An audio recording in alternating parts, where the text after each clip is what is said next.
rioters clashed with police and looted stores overnight Friday in a fourth night of unrest in France triggered by the deadly police shooting of a teen. Piling more pressure on President Emmanuel Macron after he appealed to parents to keep children off the streets and blamed social media for fueling violence. While the situation appeared to be somewhat calmer compared to previous nights, turmoil gripped several cities across the country.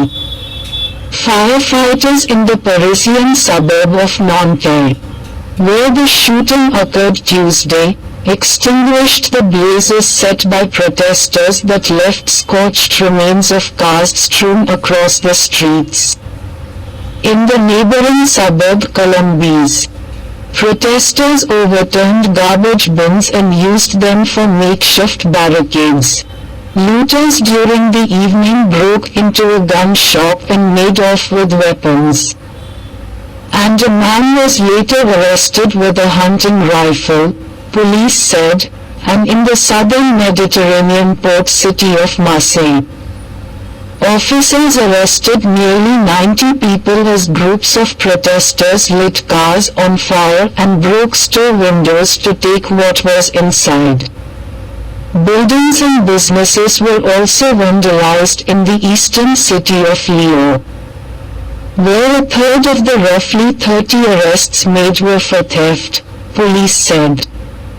Authorities reported fires in the streets after an unauthorized protest drew more than 1,000 people earlier in the evening. By about 3 a.m., Interior Minister Gerald Darmanin told cable news channel BFM TV that 471 arrests were made during the night. The fatal shooting of the 17-year-old, who has only been identified by his first name, Nahel, was captured on video, stirring up long-simmering tensions between police and young people in housing projects and disadvantaged neighborhoods. Nahel's burial is scheduled for Saturday, according to Nanterre Mayor Patrick Jarry, who said France needs to push for changes in disadvantaged neighborhoods. Despite repeated government appeals for calm and stiffer policing, Friday saw brazen daylight violence, too. An Apple store was looted in the eastern city of Strasbourg, where police fired tear gas. And the windows of a fast food outlet were smashed in a Paris area shopping mall, where officers repelled people trying to break into a shuttered store, authorities said. Violence was also erupting in some of France's territories overseas. Some 150 police officers were deployed Friday night on the small Indian Ocean island of Réunion, authorities said. After protesters set garbage bins ablaze, threw projectiles at police and damaged cars and buildings. In French Guiana, a 54-year-old was killed by a stray bullet Thursday night when rioters fired at police in the capital, Cayenne, authorities said. In the face of the escalating crisis that hundreds of arrests and massive police deployments have failed to quell, Macron held off on declaring a state of emergency, an option that was used in similar circumstances in 2005. Instead, his government ratcheted up its law enforcement response.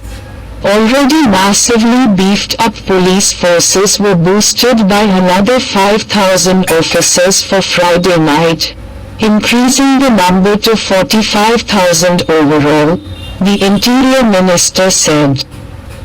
Some were called back from vacation. The minister, Darmanin, said police made 917 arrests on Thursday alone and noted their young age, 17 on average. He said more than 300 police officers and firefighters have been injured. It was unclear how many protesters have been injured in the clashes. Damanam on Friday ordered a nationwide nighttime shutdown of all public buses and trams, which have been among rioters' targets.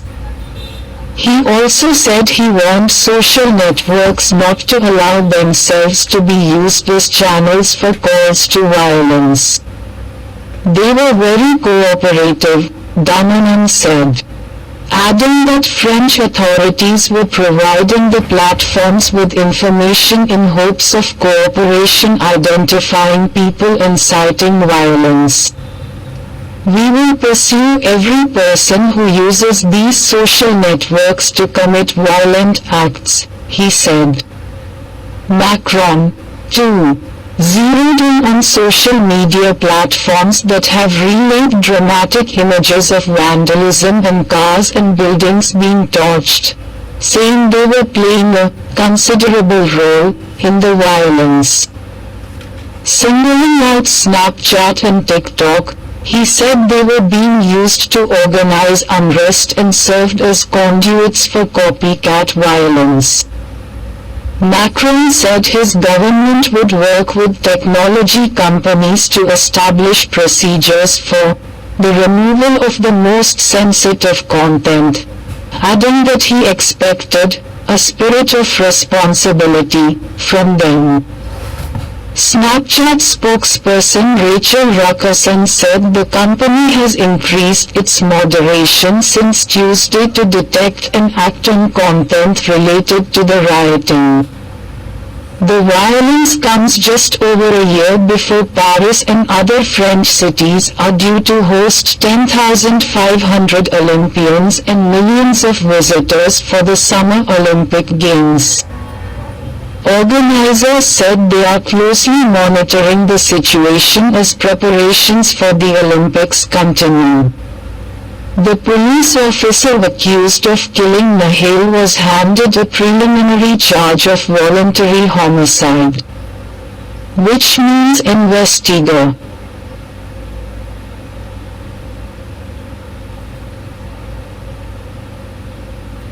Magistrates strongly suspect wrongdoing but need to investigate more before sending a case to trial. Nanterre prosecutor Pascal Prache said his initial investigation led him to conclude that the officer's use of his weapon wasn't legally justified. Prache said officers tried to pull Nahel over because he looked so young and was driving a Mercedes with Polish license plates in a bus lane. He allegedly ran a red light to avoid being stopped and then got stuck in traffic. The officer said he feared he and his colleague or someone else could be hit by the car as Nahel attempted to flee. According to the prosecutor, Nahel's mother, identified as Munirem, told France 5 television that she was angry at the officer but not at the police in general. He saw a little Arab-looking kid. He wanted to take his life, she said, adding that justice should be very firm. A police officer cannot take his gun and fire at our children, take our children's lives, she said. Deadly use of firearms is less common in France than in the United States, although 13 people who didn't comply with traffic stops were fatally shot by French police last year. This year, another 3 people, including Nahel, died under similar circumstances. The deaths have prompted demands for more accountability in France, which also saw racial justice protests after George Floyd's killing by police in Minnesota. Race was a taboo topic for decades in France, which is officially committed to a doctrine of colorblind universalism.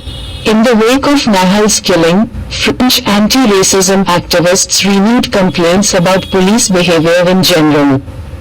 This week's protests echoed the 3 weeks of rioting in 2005 that followed the deaths of 15-year-old Bona Traoré and 17-year-old Zeid Benner, who were electrocuted while hiding from police in a power substation in Clichy-sous-Bois.